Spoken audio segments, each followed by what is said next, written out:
Let's start with, give me your impressions of if you recall, when you first read the script.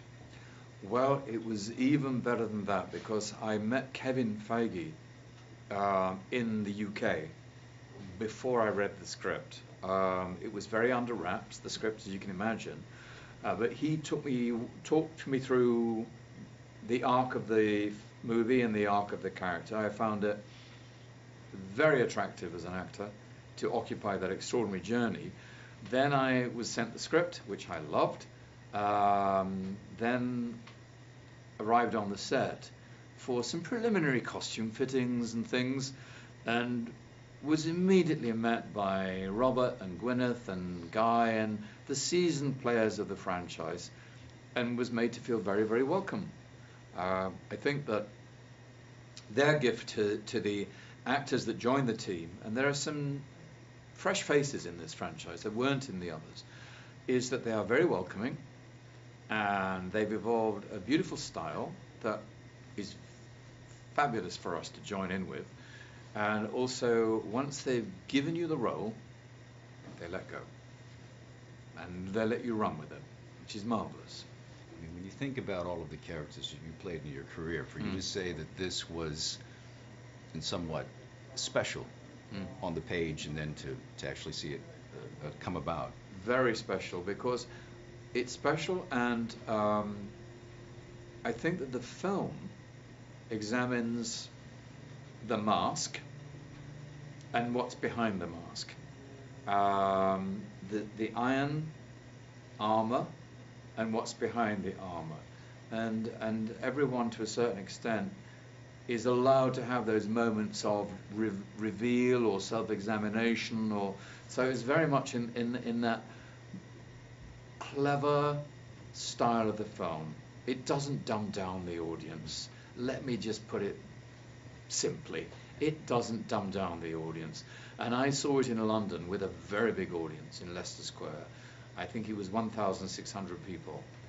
And as soon as they were part of the movie, 30 seconds into the movie, you could feel the audience go, here we are. Here we are. Confident style.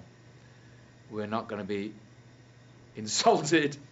You know, we're not going to be treated like idiots.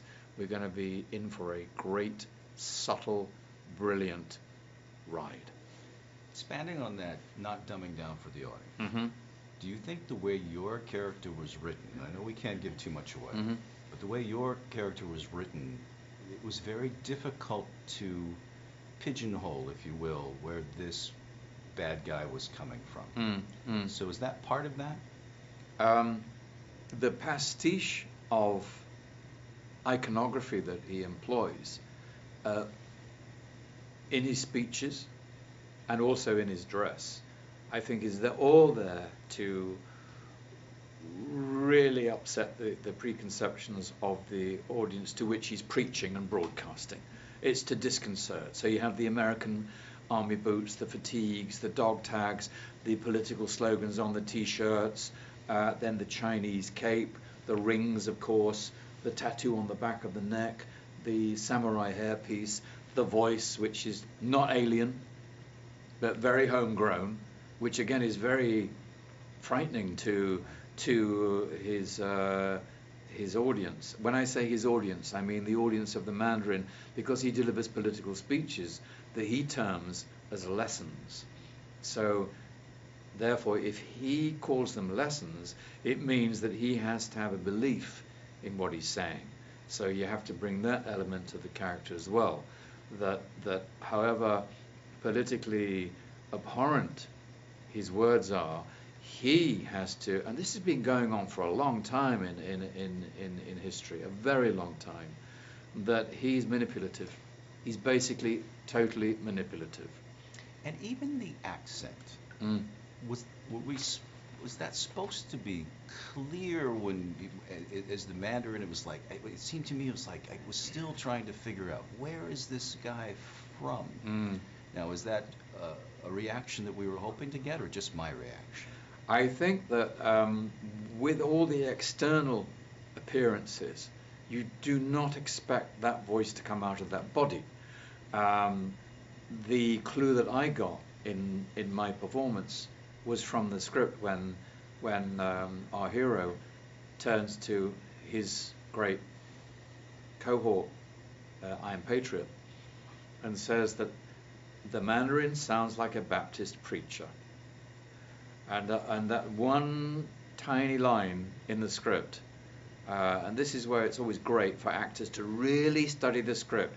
Don't just read your bits, boys and girls. Study the whole script, because there are clues in there that may be outside of your character, you know. That rhythm of speech, the deliberateness of speech, the emphasis of certain key words in the speech, all came out of that one line. And although, as I say, his lessons and his message is terrible, my character has to believe in every syllable he's saying. So that measured voice and that timbre came from that wonderful clue in the script. Like I said, I really enjoyed it. Really did. Thank you. Congratulations. Thank you. Thank you so much. Thanks, everybody.